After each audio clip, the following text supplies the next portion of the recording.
শুই আছিলে মানুহজন ঠুককে আৰু জুবিন গাৰ্গে গাৰ জেকেটটো খুলি মানুহজনক পিন্ধাই দিছিলে ৰাতি 1:30-2টা বজাত।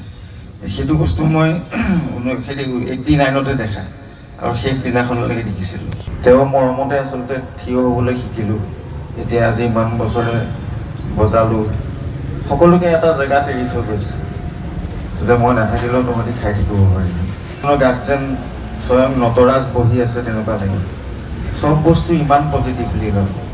আমি কেতিয়াবা কিবা এটা ভুলকৈ বজাই থৈ আহিলোঁ, কয় কালি ভুল যে কৰিছে সেইটো বৰ ভাল লাগিল দেই, মই বৰ এনজয় কৰিছোঁ। ৰাজা বৰুৱাৰ সোঁৱৰণত সজীৱ বন্ধু জুবিন গাৰ্গ। 22টা দিন পাৰ হ'ল জুবিন গাৰ্গবিহীন সময়ৰ। কোনোদিন মনলৈ ভাৱ অহাই নাছিল। আজি 21-22টা দিন পাৰ হ'ল। কেনেকৈ পাৰ হৈছে একো গমেই নাপাওঁ। শেষ লগ পাইছিলোঁ 2025 চনৰ 16 ছেপ্টেম্বৰ।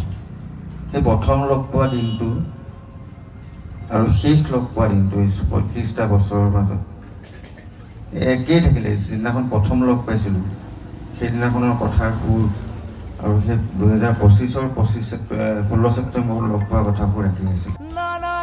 গৌৰীসাগৰবাসী ৰাইজৰ উদ্যোগত এয়া প্ৰাণৰ শিল্পীগৰাকীৰ ৰাজহুৱা আদ্যশ্ৰাদ্ধ।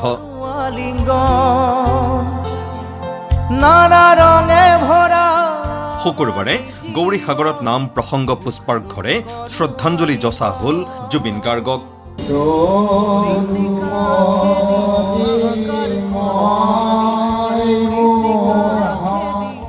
1989 চনৰে পৰা মৃত্যুৰ সময়লৈকে জুবিন গাৰ্গৰ সৈতে বন্ধু হিচাপে সংগীত যাত্ৰাৰ সহযোগী হিচাপে থকা ৰাজা বৰুৱাই ৰাজহুৱা শ্ৰদ্ধাঞ্জলি অনুষ্ঠানটিত অংশ লৈ এইদৰেই সোঁৱৰিলে জুবিন গাৰ্গক। পৰিৱেশ আচলতে জুবিন গাৰ্গৰ আত্মাই চাগে খুব শান্তিত লাভ কৰিছে, এইখিনি মানুহৰ মৰম পায়। এই ক্ষেত্ৰতো সদায় কৈ আছো, ন্যায় দিবই লাগিব, ন্যায় পাবই লাগিব। ন্যায় মানে গোটেই ঘটনাটো আমি গম পাবই লাগিব, কি হৈছিলে, কেনেকে জুবিন গাৰ্গৰ মৃত্যু হ'ল, সেই বিষয়ে আমি গম পাবই লাগিব। স্মৃতিত সজীৱ হৈ ৰোৱা শিল্পীজনৰ সৈতে সান্নিধ্যৰ কথা এইদৰেই ৰোমন্থন কৰিলে ৰাজা বৰুৱাই। জুবিন গাৰ্গৰ অনুপস্থিতিত অশান্ত অস্থিৰ হৈ পৰা অসংখ্য অনুৰাগী গুণমুগ্ধৰ শ্ৰদ্ধা প্ৰাৰ্থনাত সজীৱ শিল্পীজনৰ সান্নিধ্য স্মৃতি।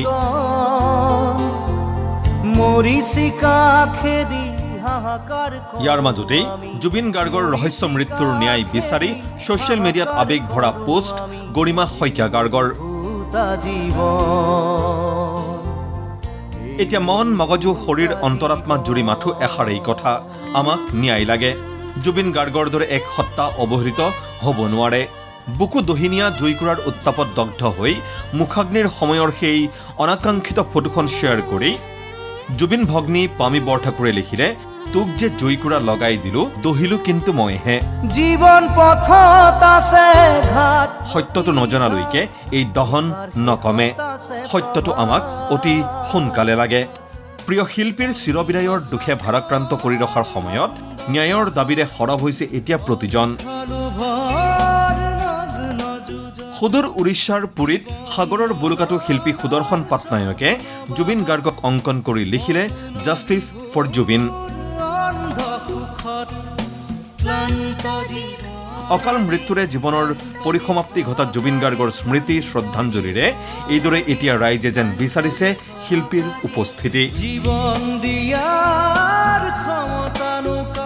ঠায়ে ঠায়ে ভাগৱত পাঠ, নাম প্ৰসংগ আদিৰ আয়োজনৰেও প্ৰিয় শিল্পীলৈ যচা হৈছে শ্ৰদ্ধাঞ্জলি। অশ্ৰুসিক্ত নয়নৰে গুণমুগ্ধ অনুৰাগীয়ে গাইছে প্ৰাৰ্থনা যেন হৈ উঠা গীতটি। মায়াবিনী ৰাতিৰ বুকুত দেখা পালো তোমাৰ ছবি।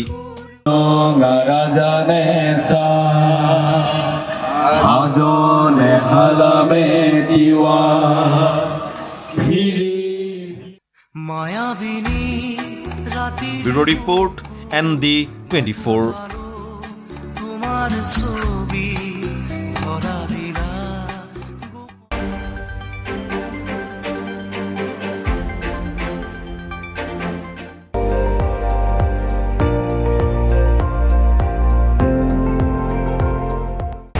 আপুনি চাই আছে ND24, সৰ্বশ্ৰেষ্ঠ নহয় সৰ্বোত্তমৰ দৌৰ।